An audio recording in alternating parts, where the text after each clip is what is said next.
wabarakatuh. Halo semuanya, sahabat Humaniora, ketemu lagi sama aku Dinta Nabila di podcast Humaniora UIN Malang Official. Nah, kali ini kita kedatangan guest star, tamu undangan yang super spesial dari alumni Fakultas Humaniora, jurusan Bahasa dan Sastra Arab. Nah, siapakah orangnya? Ayo kita kenalan dulu. Assalamualaikum, Mas. Waalaikumsalam, Dek. Sehat? Kenalan dulu nih. Ya. Alhamdulillah sehat. Oke. Mas Pradibyo ya? Iya. Oke. Betul. Nah, kita kenalan aja dulu nih sama teman-teman sahabat Humaniora semuanya. Monggo. Oke, langsung kenalan deh ya. Oke, perkenalkan teman-teman semuanya ya. Nama saya Pradibyo Herdiansyah. Biasanya dosen-dosen dulu manggilnya Dibyo, ada yang manggil Dian. Kalau Pak Tamimullah itu manggilnya Pradibyo Dian gitu. Herdiansyah gitu. Gelarnya juga ta? Gelarnya boleh, juga ya. boleh. Oke, gelarnya tentu saja Eshum ya, Eshum. Kalau SS itu sasing ya. Eshum, alhamdulillah S2-nya di UIN Jakarta. Jadi dapat gelar MA. MA-nya tapi Magister Agama yang bukan yang Master of Art gitu. Kalau di Pasca UIN Jakarta itu MA-nya MA Magister Agama gitu. Nah, Oke. Kenapa sih kok saya bilangnya itu tamu spesial? Nah, karena Mas Dibyo ini ternyata jadi penerima beasiswa S2 lanjut doktor. Iya. Bener ya, Mas ya? Iya, Bener betul, ya? betul, Nah, betul. itu beasiswa apa sih? Kok bisa gitu? Oh. Jadi beasiswanya itu namanya beasiswa PMLD, Program Magister Lanjut Doktor. Nah, ini dari program dari Kemenak, dari Kementerian Agama kita ya. Nah, itu jadi programnya menyeleksi teman-teman yang daftar atau yang dulunya itu adalah mahasiswa yang kuliahnya di jurusan keagamaan kayak ekonomi syariah, terus kemudian pendidikan agama Islam, pendidikan bahasa Arab, sastra Arab. Nah, gitu nanti kemudian disaring agar dapat lanjut di program Magister Lanjut Doktor di UIN Jakarta atau di UIN Yogyakarta. Nah, kebetulan saya dapatnya yang di UIN Jakarta gitu, S2 lanjut S3.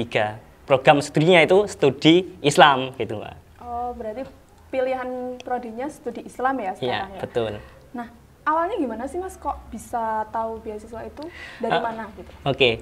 Pastinya dari Kemenak ya, di websitenya mesti ada pengumuman itu. Nah, kemudian juga dari teman-teman WA. Jadi itulah fungsinya WA ya gitu ya, dapat informasi itu salah satunya.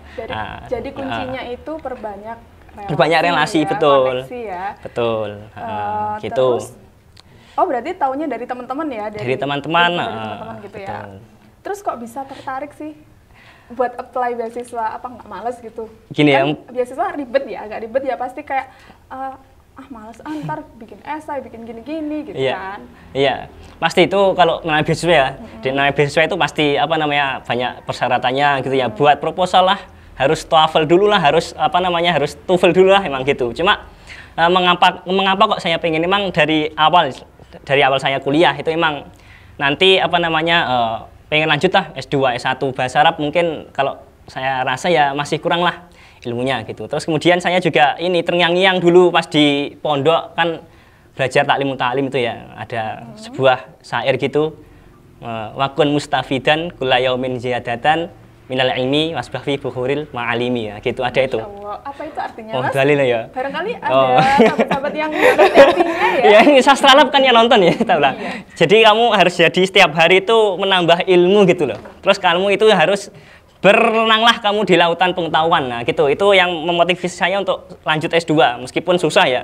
Apalagi kan kalau biaya sendiri apalagi susah. Iya, Cari jalan yang agak mudah ya. Beasiswa mungkin rekosonya ya di syarat-syaratnya itu, ya, effortnya. memang, Ya. tapi ternyata kalau ada effort, Allah juga memudahkan jalan kita gitu Iya, kan. betul. Al-ajru biqadri ta'ab gitu katanya Iya, di betul. itu. Nah, terus apa aja sih yang harus dipersiapkan kalau kita apply beasiswa itu? Apa aja? Oke. Mulai Jadi dari awal nih ya. mungkin kalau yang program saya ini yang saya terima MLD itu mungkin nggak seribet yang dari Kemenke, dari dari LPDP kan mungkin kalau kita udah tahu semua ya, ada harus buat isai lah, buat statement atau apa gitu ya, atau harus TOEFL-nya IELTS.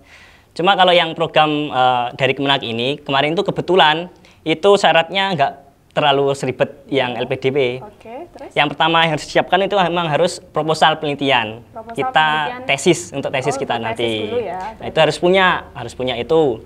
Terus kemudian syarat yang kedua itu adalah TOEFL atau nilai TOEFL gitu. Bisa yang Ini Arab, salah satu ya? iya, atau yang Inggris. Ini untuk yang PMLD ya? Iya, yang PMLD, betul. Terus kemudian setelah itu IPK. IPK itu minimal 3,5 gitu. Jadi harus cum laude ya bahasanya kalau di harus cum laude. Jadi kalian harus belajar yang tekun biar yang rajin. Kalau yang mau ikut beasiswa harus dipersiapkan dari awal memang ya. Ya, betul. Terus kemudian satu lagi yang bisa menambah nilai plus itu adalah kita sudah punya artikel penelitian yang telah terbit di jurnal terakreditasi gitu ya, Sinta atau apapun itulah ya. Gitu. Jadi saya dulu kebetulan juga dari skripsi saya dulu pembimbingnya Pak Abdul Basit ya. Abdul Basit, terima kasih sekali Anda telah membantu saya mendapatkan beasiswa ini Pak Basit gitu ya. Nah, itu berkat jadi beliau benar membimbing, akhirnya skripsi jadi terbit di Jurnal Arabiyat itu Sinta 2 alhamdulillah. Itu juga bisa menambah nilai kita di CV gitu Mbak. Oke. Nah, ini sekarang aku mau tanya-tanya tips apply beasiswa. Nggak harus PMLD aja ya berarti ya, buat teman-teman yang mau apply beasiswa apa aja, baik dalam negeri maupun luar negeri, itu tipsnya apa sih? Misalnya tips bikin CV yang baik itu kayak gimana gitu. Oke, mungkin bisa dijelaskan dari pengalamannya Mas Dipio. Mungkin kalau secara teknis kayak tadi ya CV dan apapun itu mungkin udah banyak lah format-format CV yang bagus itu udah udah banyak ya. Cuma barangkali yang karena kita bidangnya ini akademisi, kita harus perbanyak pengalaman ya. Pengalaman mungkin di bidang kalau ya bahasa Arab, betul. Artikel-artikel atau tulisan-tulisan, cerpen, antologi puisi nggak apa-apa. Yang penting kita pernah punya karya. Punya karya. Kuncinya itu punya karya. Betul. Terus kemudian mungkin kalau secara mental atau persiapan gitu harus memang punya kemauan yang teguh gitu. Saya itu apply biasanya nggak cuma satu Mbak. Jadi ya PMLD aja ya. Iya. Harus memang effortnya dari awal itu banyak. Iya, banyak sekali. Nggak langsung keterima gitu kan. Betul. Saya bahkan karena saking udah umur segini udah lulus kuliah nggak kerja, nganggur kan saya dulu. Habis kuliah kan masih pernah ya kerja wis mbuh pokoknya tak apply gitu ya. Ngisi. Lah kok alhamdulillah ada ketepaan kebetulan ada beasiswa ini gitu. Pas saya di titik jenuh itu ada ini gitu. Terus kan kalau misalnya beasiswa itu biasanya ada nulis esai ya. Nulis esai itu tips nulis esai yang bagus tuh kayak gimana? Oke. Esai sebenarnya kalau di PMLD itu kan nggak ada nulis esai. Tapi sampean pernah mencoba beasiswa lain kan ya? Iya. Dari pengalamannya Mas Dipio sendiri nulis esai yang baik dan benar itu kayak gimana sih Mas? Bulet kan ya, saking banyaknya permintaan berapa ribu kata gitu kan. Iya. Kalau nulis esai itu sebenarnya ya yang pertama kita harus tahu tujuan apa kita menulis esai tersebut, harus jelas dulu, kita clearkan. Mungkin kalau kan pasti esai itu kan yang diminta itu harus sesuai dengan jurusannya. Ya berarti kita nulisnya itu tujuannya nggak jauh-jauh dari jurusan kita, sastra Arab ya. Mungkin nanti kedepannya kalau saya mendapatkan beasiswa ini nanti kontribusinya untuk nanti kampusnya atau untuk masyarakat. Sesuai jurusan yang kita pilih, yang mau kita apply itu ya. Betul. Untuk kan kalau secara teknis ya nanti berapa paragraf itu nanti bisa sesuai dengan karakteristik kita sendiri. Cuma yang saya tekankan barangkali itu tujuan yang mantap gitu. Jadi kita argumennya bisa diperkuat di situ. Untuk Mas Dipio sendiri pernah nggak sih ikut kayak kayak pelatihan menulis atau bimbingan buat apply beasiswa atau bimbingan untuk masuk ke perguruan tinggi? Itu pernah nggak sih? Atau menurut Mas Dipio sendiri bimbingan kayak gitu tuh penting nggak sih? Atau ada benefitnya nggak secara signifikan? Oke, nah kalau itu aku nggak pernah ya Dek, nggak pernah. Cuma saya rasa ya mungkin barangkali harus ada program yang kayak seperti itu. Gitu. Saya aja dulu itu sangat keteteran ya, mungkin ya nggak tahu harus memenuhi syarat-syaratnya kan banyak juga beasiswa kan. Iya, benar. Nah makanya harus ada satu program atau apalah yang khusus untuk membimbing mahasiswa yang ingin beasiswa. Jadi nggak cuma seminar, nggak cuma webinar gitu ya. Undang kayak saya gini ngomong, gitu. Memotivasi aja. Iya, memotivasi. Cuma secara Betul, saya prakteknya, nanti ada workshop atau bagaimana, mungkin ya. Pak Faisal ditambahkan program Masukan itu yang ya. bagus Gitu. ya. Mungkin nanti di Fakultas Humaniora bisa kita usulkan untuk ada bimbingan untuk mahasiswa yang mau apply nih beasiswa untuk ke jenjang yang lebih tinggi betul, gitu ya. Betul. Jadi memang kan persyaratannya banyak sekali ya. Banyak. Esai, CV, terus sertifikat TOEFL, TOEFL, itu proposal penelitian gitu, banyak. Proposal penelitian juga. Iya. Nah, tips lagi nih, apa sih tips biar kita itu nggak gampang menyerah di tengah jalan waktu apply beasiswa? Pasti kan ada rasa jenuh, aduh ribet banget kan, pasti yang disiapin banyak banget. Iya, ini pasti apa namanya, pasti subjektif sekali ya kalau masalah ini. Cuma kalau yang saya rasakan dulu, pengalaman saya, tipsnya agar nggak menyerah itu ya, itu yang pertama emang harus punya himmatun aliyah bahasanya kalau orang pondok itu. Karena yang nonton ini siapa tahu nih banyak dari yang selain jurusan bahasa dan sastra Arab. Himmatun aliyah itu jadi keinginan yang tinggi, Mbak. Keinginan yang tinggi, semangat yang kuncinya kuat. Yang semangat yang tinggi, kuat itu pasti. Awalnya itu. Nggak ada yang nyemangatin gimana nih? Ya semangatin ayang ya. Itu ya enggak. Ya apa namanya? Itulah motivasi dari sendiri. Terus kemudian kita banyak kumpul-kumpul sama teman-teman yang bawa apa namanya itulah nongkrong ngopi-ngopi gitu, nggak apa-apa. Nah, Mas Pradipyo ini sampai ke tahap wawancara kan pastinya karena udah lolos juga. Betul. Nah, tips wawancara sekarang, apa yang harus dipersiapkan, materi apa aja, terus cara public speaking yang benar, itu yang uji siapa ya Mas? Dulu ya. Untuk wawancaranya dulu pas seleksi kan di UIN Syarif ya.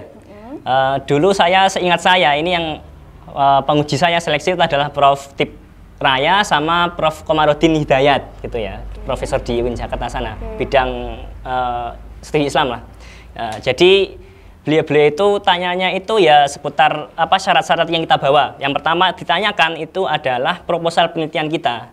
Jadi kalau kita mau apply beasiswa, itu bikin proposalnya juga bener-bener, jangan seadanya ngawur gitu ya.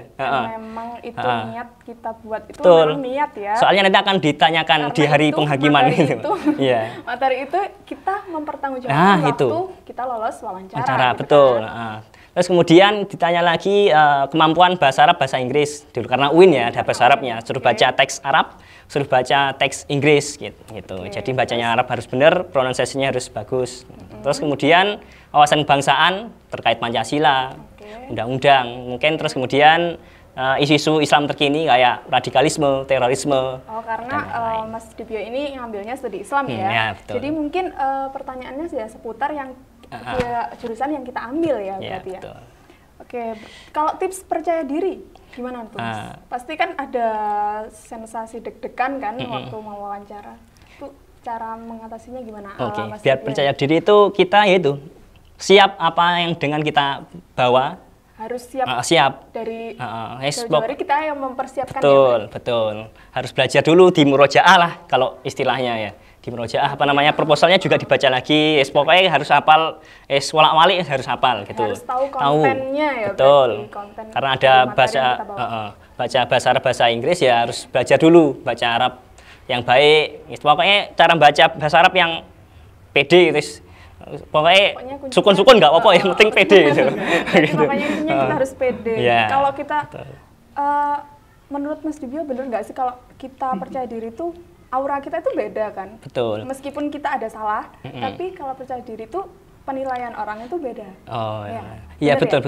Jadi mungkin kalau untuk tips percaya diri itu mungkin motivator yang lebih tahu ya Mbak. Kalau mungkin kalau setahu saya. Ini kan udah berpengalaman juga. Iya.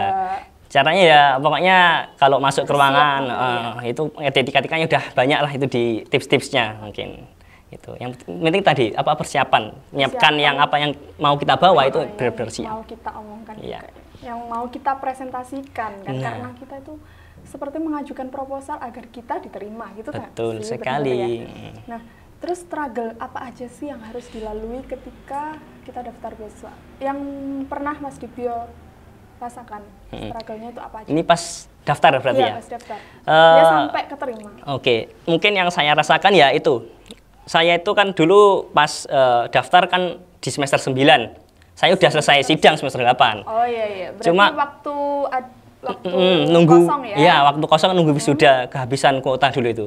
Nah, saya itu masih jadi pengurus di UKM kayak Dewan Permusyawaratan di UKM Seni Religius dulu. Nah, itu struggle-nya saya pas pertanggungjawaban rapat tahunan gitulah ya. Oh, iya. Pas sibuk-sibuknya itu. Gitu ya. Nah, itu ketepatan sama hari terakhir daftar ini. Jadi saya jadi disambi-sambi gitu. Jadi struggle-nya di situ. Masih Mengatur kegiatan. waktu ya, betul. Antara waktu. Jadi ya saya semat-sematkan kayak saya ini juga emang pengen S2 dari dulu ya. Mau bagaimanapun apapun sesibuk kita. Iya, harus tetap sibuk gitu. Terus struggle setelah kita menerima beasiswa itu, ini kan beasiswanya S2 lanjut doktor, pasti struggle-nya kayaknya lebih banyak nih. Setelah jadi beasiswa apa sih perjuangannya? Oke, siap. Jadi ternyata saya kira dulu setelah dapat beasiswa enak gampang, lulus gitu ya. Ternyata ternyata tambah sulit banget. Apa aja? Gitu. Yang pertama kan salah satu syaratnya itu kan nggak boleh nikah. Nggak tahu ya, ini mungkin bagi orang lain mungkin nggak boleh nikah itu struggle ya barangkali ya. Itu nggak boleh nikah. Terus kemudian karena waktu kami untuk menyelesaikan S2 itu cuma setahun setengah dan harus setahun setengah. Iya, nggak boleh lebih. Nggak boleh. Mata kuliah kita itu sangat padat sekali karena kita berbeda dengan yang mahasiswa reguler. Jadi semester 1 itu udah banyak sekali tugas, 6 mata kuliah, satu matkul bisa 1 atau sampai 3 tugas makalah. Ya gitu. Terus kemudian harus selesai, harus bagus.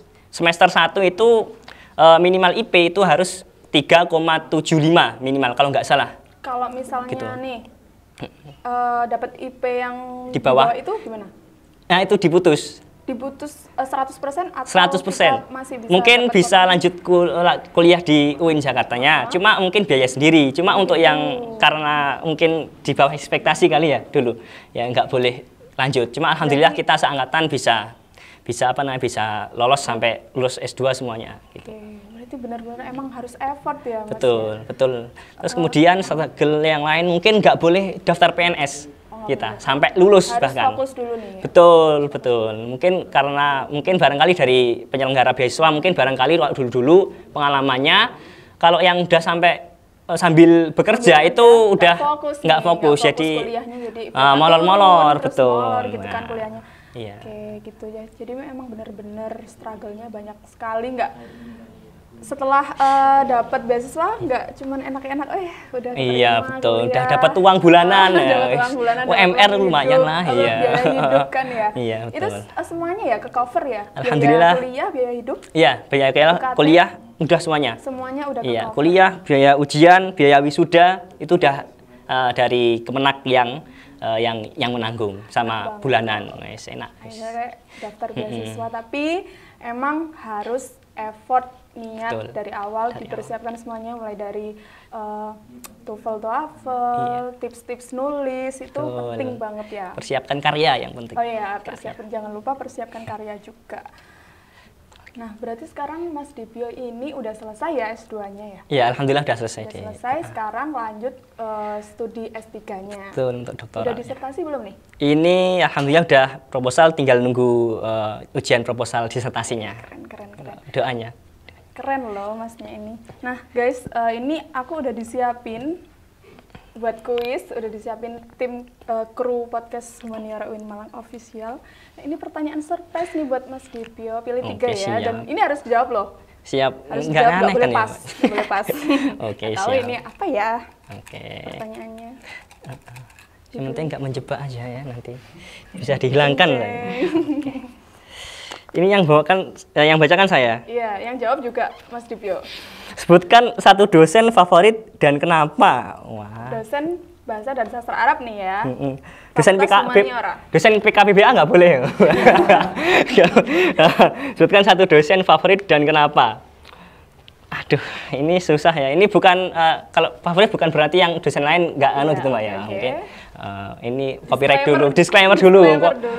Hati-hati nanti saya. Mungkin ya yang dosen favorit saya mungkin yang pembimbing saya pas skripsi itu, Mbak. Pak Basit mungkin ya karena mungkin ini kenapa ya? Masuk Pak Basit nggak apa-apa kan bagus ya beliau bimbing bener-bener kan? Iya betul. Dan berkat beliau juga loh Mas betul bisa sampai kayak gini kan, betul. Prestasi membanggakan Fakultas Humaniora betul. khususnya jurusan Bahasa dan Sastra. Beliau itu kan dulu juga ya itu bimbingnya beliau itu benar-benar gitu, Mbak. Jadi apa namanya mungkin bagi teman-teman banyak yang merasa sulit gitu ya. Tapi ya itulah proses saya dulu ya gitu sama kayak teman-teman mungkin yang saat ini masih sama diajar beliau ya. Dulu kan saya skripsi itu kan tentang balaghah ya, Mbak. Klasik ya, kuno kan katanya Pak Basit gitu. Ya wes awal-awal itu pasti dicoret-coret banyak itunya apa namanya kertas saya itu. Effortnya tapi ya perbaikan ya alhamdulillah bisa sampai jadi jurnal gitu. Jadi beliaulah dosen favorit saya ya wes ya gimana ya Tat nggak apa-apa Tat ya gitu. Oke. Pertanyaan selanjutnya monggo. Oke lanjut. Oh ada lagi ya? 3 kali Mas. Siap. Aduh. Oh ini agak panjang. Agak panjang tuh. Selama menjadi mahasiswa, pernah nggak nyontek ketika mengerjakan tugas? Menyontek, apa itu menyontek? Pastilah pernah gitu. Nyonteknya ya mungkin tipis-tipis gitu Mbak. Gitu. Tapi ya saya ya ini mungkin agak sombong ya, tapi nggak apa-apa lah. Saya dicontekin dong. Oh, gitu. Keren. Nggak pengen tahu IPK saya berapa Mbak? 3,91 dong. Gitu lah. Yang ketiga. Oh yang ketiga. Nggak apa-apa, tapi kan yang terbaik gitu. Kayaknya tapi nyontek itu kan kita lupa ya. Jadi nyontek itu bagian dari pengingat. Ya tapi nggak baik Mbak. Ini mungkin ya nanti nilainya E gitu. Nggak nyontek itu. Oke. Itu ya. Pertanyaan terakhir. Siap. Oke, terakhir ini ya. Oke, quotes yang sampai saat ini jadi pegangan hidup. Apa ini? Aduh. Ini apa ya? Yang paling membuat kalau quotes jadi pedoman hidup ya mungkin ya yang tak sebutkan tadi aja deh kali ya.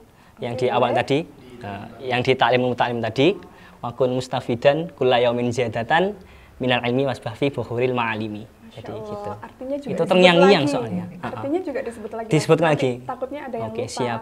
Wakun lan ono sapa sira iku mustafidan wong kang aweh faedah itu kalau bahasa Jawa gitu ya. Jadi jadilah kamu setiap hari itu orang yang menambah ilmu dan berenanglah kalian di lautan pengetahuan.